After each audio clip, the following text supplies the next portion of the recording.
جا ڕیباخۆر کێیە؟ ئەو کەسەیە کە زیادە وەرەگرێ لەسەر قەڕەڵ، و ئەو کەسەیە کە دوو بابەت کە جنسی یەکن، بۆ نمونە ئاڵتون بە ئاڵتون دوایەخە بە قەرز، زی و بە زی و دوایەخە، یاخود زیادەی لەسەر وەرەگرێ لە هەر حاڵقی کانابێ ئەگەر دەست بە دەستیش بێ و زیادەی لەسەر وەرگرێ، چونکە ڕەسوڵ الله صلی الله علیه و سلم یەدەن بيد مثل بمثل، هاوشێوەی یەک و دەست بە دەستیش دوا نەخرێ. ڕیباخۆر ئەوانن، هەر قەرزێ زیاد بە دوای خۆیان بێنێەوە ڕیبە. و بەعەکسیشەوە لەو جنسانە ئاڵتون بە ئاڵتون، زی و بە زی و گەنم بە گەنم، جۆ بە جۆ، خورما بە خورما، برنج بە برنج، ئاوە بڕۆ بۆ هەموو ئەو بابەتانی تر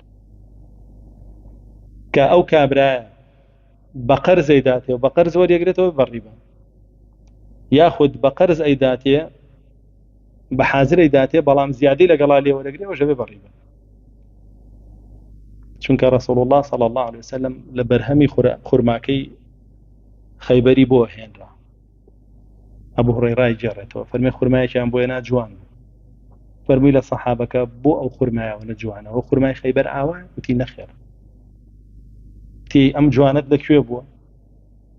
وتی خورماکەی خەیبەرم وەرگرت دوو مشتی ما بە مشتێک لەو خورما جوان. فەرموویەوە ڕیبایە، شتی وانەکەی، بڕۆ خورماکە بفرۆشە، دوایی بە پارەکەی خورمای چاک بکڕە، جارێک دروانەکەی، ئەوە ڕیبە. باشە؟ جا بۆیە جنسی شتەکان جیاواز بوو ئیلا بێ بکرێ بە پارە و ئەنجا بدرێ بە بەرامبەری، بۆ نییە کەم بە زۆر بیفرۆشی، ئەوە ڕیبایە. و عینشت قەرزێک بیت و دواتر داوای زیایی لەسەرکەی، ئەوە چییە؟ هەر ڕیبایە. بابەتێکی تر هەیە بەیعی عەینە. تۆ سیارەیەک تێ، منیە مەڵێم ئەو سیارەیەم پێ بفرۆشە بە دەفتەر و نیوێ، دوایی بە خۆت هێمەوە بە دەفتەرە، لە بڕۆیم پێویستم بە دەفتەرێکە بۆ قەرز، ئیشم پێێتی، ئەوش بەیعی عەینەیە.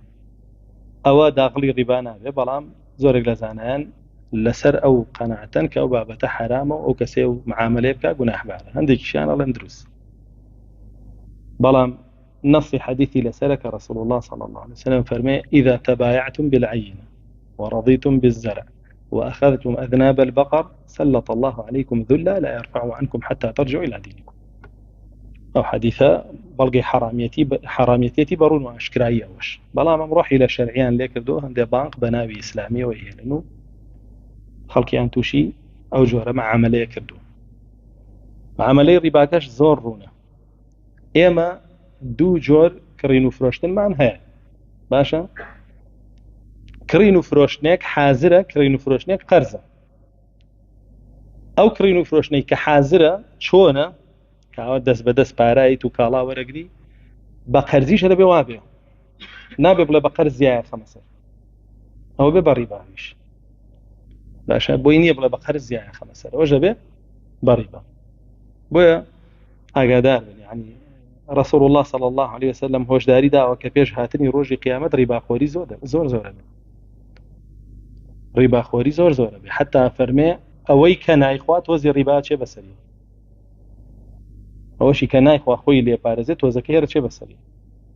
جاگەر دیقەت بەی چەندێک خۆ بپارێزی بە ناوی فایزەوە لە بانقەکان، بە ناوی عمولەوە لە جێگاکان، بە ناوی ڕسمیاتەوە لە دەوایرەکانە، لە عقار و لەو بابەتانی ترا لێ دووەرەگیرێ، هەر تۆزەکەی دەچێ بەسەرتا، خۆ بتێونەتەوە. ئاگاداریش بن، ڕیبا زۆر خەتەرە. پێغەمبەری خوا صلی الله عليه وسلم لعنەتی کردووە لە بخۆرەکەی و لە دەرەکەی و لە کاتیبەکەی و لە شاهیدەکەش، لە وەکیلەکەش، لعنەتی لە هەمووی کردووە. و یەکێکیشە لە تاوانە گەورەکە، وەکو چۆن لە فەرمودەی صحیحە هاتووە کە الکەبائر یەکێ لەوانە ئەکل الربا، خواردنی ڕیبا.